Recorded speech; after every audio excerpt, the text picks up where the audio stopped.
Question number first क्या है, कह रहा है question number first the degree of polynomial, मतलब कह रहा है कोई पॉलिनोमियल है, ठीक है, कोई बहुपद है, इसकी डिग्री क्या होगी। तो डिग्री क्या होता है, मैंने बताया था किसी भी पॉलिनोमियल की डिग्री उसका मैक्सिमम एक्सपोनेंट या maximum power of the variable in the polynomials होता है, ठीक है, सिंगल वेरिएबल के केस में, ठीक है। तो मैक्सिमम एक्सपोनेंट क्या है, यहाँ पे 5 है, तो इसकी डिग्री क्या हो जाएगी 5, यानी option number B correct. The degree of polynomial, अब ये देखिएगा ये सेवरल वेरिएबल है, मतलब यहाँ पे दो वेरिएबल का एक पॉलिनोमियल है, मतलब ये जो है ये polynomial of x comma y हो गया, ठीक है। तो यहाँ पे डबल वेरिएबल है, तो इस केस में जो हमारा डिग्री होता है वो कैसे डिसाइड होता है, देखिए मैक्सिमम सम मतलब योग होता है, maximum some of the power of the variables in the terms, in the term, मतलब ध्यान समझिएगा किसी एक्सप्रेशन या कोई भी पॉलिनोमियल है उसमें प्रत्येक टर्म्स में आए हुए जो वेरिएबल का जो पावर का जो सम होता है और सम में जो मैक्सिमम होता है वही उसकी डिग्री कहलाती है, ठीक है ना। तो मैक्सिमम सम क्या है, मैंने बोला है भाई मैक्सिमम सम, अधिकतम जो जोड़ है, ठीक है, पावर का, वेरिएबल की पावर का इन द टर्म्स वह होता है। तो द डिग्री ऑफ यहाँ पे क्या होगा, यहाँ पे 3 3 6 हो गया, यहाँ पे 6 to 8 हो गया, यहाँ पे एक्स टू द पावर 0, चूंकि कांस्टेंट टर्म का डिग्री क्या होता है 0 हो गया कांस्टेंट टर्म का, तो यहाँ पे 0 बन रहा है, तो मैक्सिमम क्या आया 8 आया, तो ऑप्शन नंबर 1 करेक्ट, राइट। यहाँ पे क्वेश्चन नंबर 3 कह रहा है डिवाइड, ठीक है। तो डिवाइड में बहुत कुछ नहीं है, यहाँ पे समझना है कि ये जो डिवीजन है ये बाइनोमियल को मोनोमियल से डिवाइड किया जा रहा है। बाइनोमियल का मतलब दो टर्म से, फर्स्ट टर्म या सेकंड टर्म से, और ये यहाँ पे डिवाइड है, इसका मतलब इस तरह ऊपर नीचे भी लिख सकते हो आप। तो 32 x to the power 4 y q minus 16 x q y raise to the power 4 whole divided by minus 8 x square into y, ठीक है। कॉमन लेके कैंसिल कर लीजिए, कोई दिक्कत नहीं है। तो यहाँ पे देखिए क्या कॉमन हो सकता है, अगर मैं माइनस ही कॉमन ले लूँ, चलिए मैंने यहाँ पे ले लिया माइनस, ध्यान समझिएगा 8 एक्स स्क्वायर वाई, यही कॉमन लेते हैं, ठीक है। तो कैंसिल होगा, या सेपरेट करके कैंसिल करेंगे तब भी कोई दिक्कत नहीं है। तो जैसे भी कर लें इसमें कोई दिक्कत नहीं होने वाला है, सेपरेट करके अलग अलग हम कैंसिल आउट भी कर सकते हैं। चलिए सेपरेट करके दिखा देते हैं आपको। सेपरेट में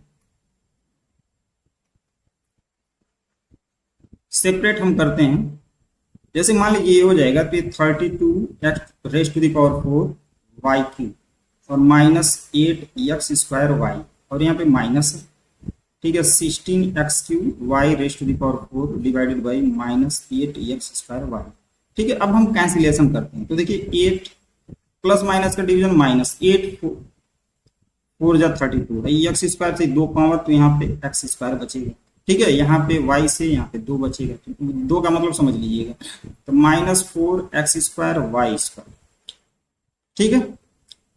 ये तो ऑप्शन सी दिखाई दे रहा है, लेकिन कर लीजिए। अब यहाँ पे देखिए माइनस प्लस का माइनस, और यहाँ पे साइन ये क्या बना देगा, प्लस बना देगा। 8 2 जा 16, यहाँ से कटेगा तो ये 1 पावर और यहाँ पे 3 पावर, तो x 1 यानी x हो गया केवल, और y क्यूब, तो प्लस 2x इंटू वाई की, तो ऑप्शन नंबर सी करें, राइट। कोई कंफ्यूजन नहीं होना चाहिए भैया आप लोगों को, राइट। क्वेश्चन नंबर 3 तक हो गया है। अब नेक्स्ट देखिए क्वेश्चन नंबर 4, यहाँ पे क्या कह रहा है कि ये जो एक्सप्रेशन है, ये जो पॉलिनोमियल है, एक तरह से स्क्वायर पॉलिनोमियल बोल सकते हैं, डिवाइडेड बाय दिस वन तो गिव्स कोसेंट एज, इससे इसको डिवाइड किया जाए तो कोसेंट क्या हो, ठीक है। कोसेंट पूछ रहा है ना, रिमाइंडर नहीं पूछ रहा, कोसेंट पूछ रहा है। तो बहुत सिंपल कॉन्सेप्ट है कि अगर 4a square plus 4a plus 1 इसको हम डिवाइड कर रहे हैं 2a प्लस 1, तो क्या आएगा, तो ये देखिए ये 2a प्लस 1 का स्क्वायर का फॉर्मेट ही है, ठीक है। इसे कॉम्प्लीटिंग स्क्वायर बनाएंगे तो यही बनेगा, राइट, यही बनेगा। देखिए फर्स्ट टर्म का स्क्वायर तो ये आ जाएगा 4a स्क्वायर, सेकंड टर्म का स्क्वायर यानी 1 आ गया, और 2 into first term into second term यानी 2 2 जब 4a1 a 4a आ जाएगा।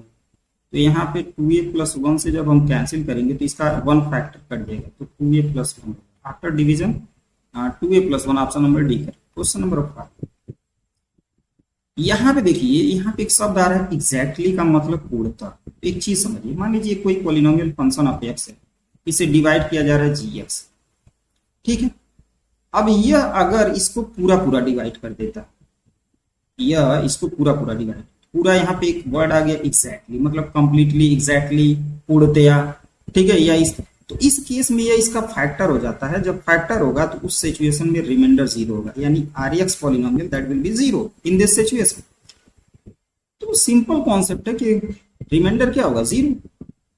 ये एक तरीका ये है कि यह यहाँ पे हम रिमाइंडर्स थ्योरम भी यूज करेंगे, तो यहाँ से x बराबर 3y ले लीजिए और इसमें पुटअप करेंगे तो इसे सिंप्लीफाई करेंगे तो ये जीरो हो जाएगा, ठीक है। तो यहाँ से भी ये क्वेश्चन हम बना सकते हैं। तो ये 5 क्वेश्चन है। तो बात आपको समझना है कि डिग्री कैसे हम सिंगल वेरिएबल का डिसाइड करते हैं, maximum power, maximum exponent of the, या सीधे समझिए लीडिंग कोफिशिएंट है, लीडिंग कोफिशिएंट कहलाता है। तो यही होता है, मैक्सिमम पावर का जो कोफिशिएंट है लीडिंग हो गया, तो यह पावर 5, यही आपका डिग्री हो गया, ठीक है। सेवरल वेरिएबल का concept, maximum some of the power of the variables in the terms. और यहाँ पे डिवीजन सिंपल है बायनोमियल का। जब भी देखिए बायनोमियल, ट्राइनोमियल, मोनोमियल कुछ भी है या पॉलिनोमियल, इसको जब मोनोमियल से डिवाइड करते हैं तो इसे न्यूमरेटर अपॉन डिनोमिनेटर के हिसाब से सॉल्व किया जा सकता है वन लाइनर में। बट अगर यहाँ पे मान लीजिए सपोज दैट फैक्टराइजेशन मेथड भी करेंगे, जब यहाँ पे क्या होगा, कोई एक्सप्रेशन दिया रहेगा, बायनोमियल दिया रहेगा या मोर देन वन है, तो लॉन्ग डिवीजन या फैक्टराइजेशन मेथड यूज कर लेते हैं तो बेटर रहेगा। ओके, कोई दिक्कत नहीं है।